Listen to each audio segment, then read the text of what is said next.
پہلے روزے کا آغاز ہو گیا اور پہلے روزے میں ہی ایسی خوبصورت آواز میں یہ خوبصورت دعا، ایسے لگتا تھا کہ ہر دل کی آواز ہے، ایسی خاموشی چھائی ہوئی تھی۔ میں سوال تو کچھ اور کرنا چاہ رہا تھا، لیکن شہیدی صاحب میں یہ پوچھنا چاہتا ہوں کہ جو کہا جاتا ہے کہ اس ماہ مبارکہ میں مائک آپ کو دیتا ہوں،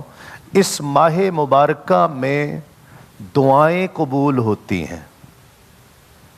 زیادہ سے زیادہ دعا کرنی چاہیے، دعائیں قبول ہوتی ہیں۔ بسم اللہ الرحمن الرحیم۔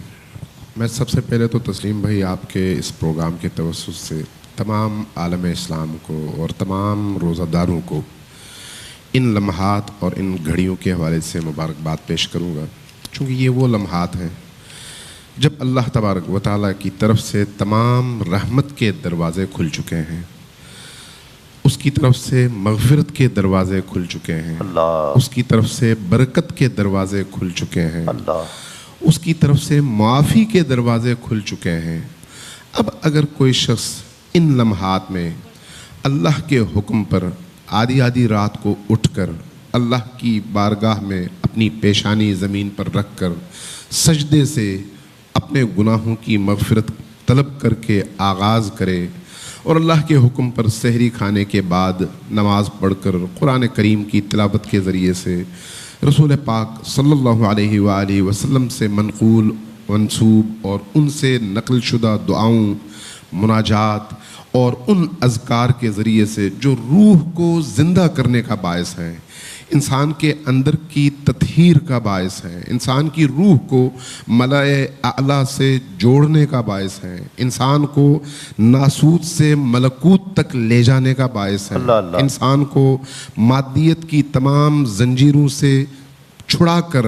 ابدیت کے اس مقام تک پہنچانے کا ذریعہ ہے، تو یہ وہی لمحات ہیں۔ تو ان لمحات میں اگر انسان دعا کا سہارا لے جو کہ خالق اور مخلوق کے درمیان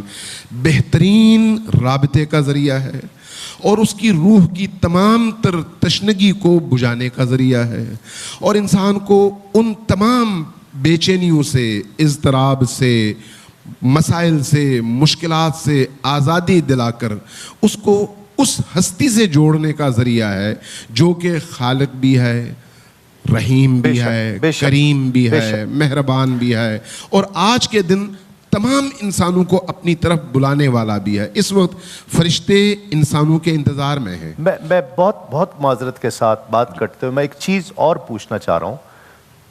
کوئی بھی دعا کریں قبول ہو جائے گی؟ پورا مہینہ ہمارے سامنے ہے، پورا مہینہ قدر کر لیں تو ایک لمحہ بھی بہت ہے، تو کیا میں مطلب کوئی بھی دعا مانگوں قبول ہو جائے گی؟ یقینی طور پر ہر وہ دعا جو اللہ کی نافرمانی شمار نہ ہو، صرف اور صرف ایک شرط ہے کہ اللہ کی نافرمانی نہ ہو، آپ کوئی بھی دعا مانگ لیں، دو ہی اس کی شکلیں ہیں، یا وہ اسی دنیا میں قبول ہوں گی دعائیں آپ کی اور اس کے نتیجے میں آپ جو مانگیں گے وہ آپ کو ملے گا،